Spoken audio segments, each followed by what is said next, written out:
Today we're going to be looking at what's happening in 2026 with a couple of predictions. This all sort of ranges from the government psyop operations, and so forth. So buckle up, guys. It's going to be an interesting ride. If you haven't already, like, subscribe to this video. Consider subscribing, and let's get straight into it. Few years, it felt less like chaos and more like something kind of quietly locking into place. You're not imagining that. If you notice that events keep arriving just preloaded with villains, emotions, branding, and solutions, like the argument was decided or prepackaged before anybody noticed it, I don't think that's random. So I'm not here to speculate or theorize or raise questions. I am here to show you why 2026 is going to be predictable. Let me be clear about what this is and what it isn't. This is not a timeline or a prophecy, and it's definitely not a list of things that might happen. So instead of asking what year something happens, the better question is, what does a system like this always do next? So keep in mind, these are opinion only, and they're not stated in any way that's asserting facts or accusations. So prediction number one, increased conflict with China. And it's not going to be through open war. It's going to be through pressure. China does not need to escalate anything. It just needs friction. Some delays in shipping, energy constraints, currency pressure, cyber disruptions. Each one's going to be small, but together they create a constant background stress. It won't be called aggression. The goal is just compliance with changing conditions. Number two, AI will replace a large percentage of artists.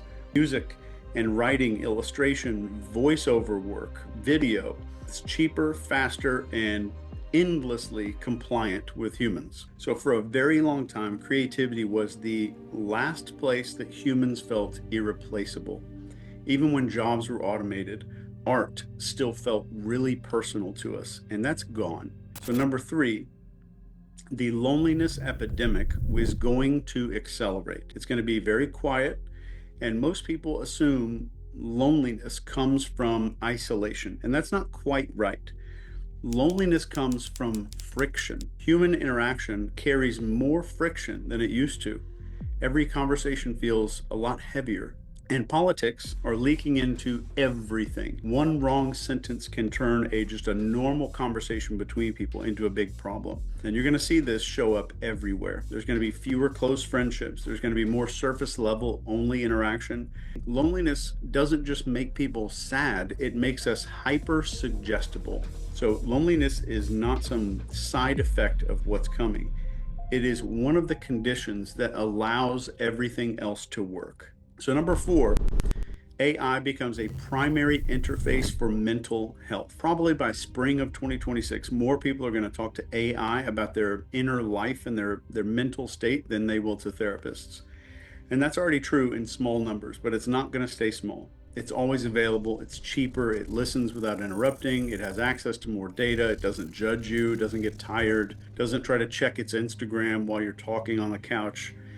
And for somebody who's already lonely, that matters a lot. And for a lot of people, it's going to help, at least enough to keep using it a little bit. But that's where the conflict is going to start. Who owns the data? Who decides what advice is appropriate to give to people? And then what happens when guidance crosses into influence? And that's the fourth pressure point here. So moving on to number five, there's going to be an explosion of artificial content like video, audio, documents, screenshots, entire events that never really took place. I would assume by this summer of 2026, the volume will be high enough that authenticity becomes really hard to prove in real life. And that will absolutely change human behavior, because once anything can be faked, everything can be denied. A compromising video comes up, oh, it's AI. An audio recording gets leaked out, it's a deep fake. Documents and evidence start to appear, it's generated somehow. When the world is just saturated with synthetic material, the burden of proof is going to flip backwards. It's going to feel like a lot of It's basically, yeah, what he's saying about the sort of construction of fake identities in that photo or that image just back there. I'll just rewind it. I mean, I'm thinking like Charlie Kirk assassination. I'm talking about other things like the Las Vegas shooting, which was many, many moons ago now, where the shot of the perpetrator just doesn't look real. And that's when you know it's a psyop or, an operation from within the government or other sort of dark corporations. Similarly, obviously 9/11. But yeah, it's and most recently here in Australia, the Bondi shooting. I mean, I'm not saying that the people that did it weren't real, but the motives behind it were fabricated. And in the end, a Muslim basically stepped in and stopped the attacks. They were going to frame it in a different way than the way it was perceived, and ultimately, yeah, the government weren't too happy about that. And the reason it happened was primarily to get guns off the streets and to have more hate speech laws put into place to censor the public. It's generated somehow. When the world is just saturated with synthetic material, the burden of proof is going to flip backwards. It's going to feel like a lot of confusion, and then we'll kind of unplug because it's just too much. And confusion is incredibly useful if you study human behavior, because when people cannot tell what's real, they fall back on something a lot easier. And this is tribe, authority, and familiar narratives. And that's the fifth pressure point. Number 6, there will be an event that encourages isolation. So something's going to happen that makes isolation feel like a sensible option. And I don't think it's going to be mandatory or enforced. I just think that's going to be reasonable. Most people are not going to feel pushed into isolation. They're going to feel relieved by this. A lot of people are already tired of navigating other people. So when distance is presented as a virtue, it's going to feel like permission to do what you wanted to do anyway. And because it isn't called isolation, people aren't going to treat it the same way that happened during COVID. They're going to call it something else. And that's the 6th pressure point. Number 7, psychological operations become very visible this year. They're not going to disappear. They're going to get a lot more obvious, and you're going to hear it more often. This feels staged. This doesn't feel organic. This looks like a setup. And that creates a problem for influence, because influence, as you probably know, works the best when people don't notice it. So influence is going to be a lot less about persuasion and more about environment. So instead of convincing people what to think, systems are going to shape what's available to think with. So what content shows up, what gets buried, what feels normal to say out loud. And that is the 7th pressure point. Number 8, psychedelics moving into the mainstream as repairing meaning for people. So you're going to see a lot wider adoption of psychedelics as repair. So when people lose all this creative identity, they lose connection with other people, they lose trust in the narratives, and they stop feeling grounded in their own experience. They're going to look for something that resets their perspective. Psychedelics do that. They've been used for 4,000 years, or probably way more. But what's new is the context. So mid 2026, a lot of people are not going to be asking, how do I become more successful? How do I succeed? They're going to be asking, how can I feel human again? And that's the 8th pressure point. So what is all this actually about? 8 separate little predictions. Those are not separate.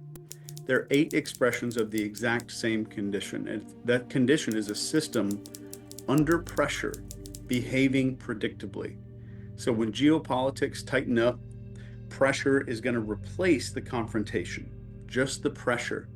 When technology speeds up like crazy, identity starts being displaced. If our connection to other people erodes, people become way more suggestible, easier to steer, to manipulate. When the truth gets really noisy or surrounded by noise, authority always fills that gap. We know this from history. If truth gets super fuzzy and noisy, authority fills the gap. When proximity to other people feels costly or expensive socially, distance becomes desirable or even reasonable. If influence becomes clear for everybody to see, it shifts into the background because it's just normalized. And when meaning, the actual feeling of meaning, collapses faster than systems can adapt, people are going to look for ways to reset their perspective. And there's only two things that all of this requires to take place. Number one is incentives, and number two is human nature.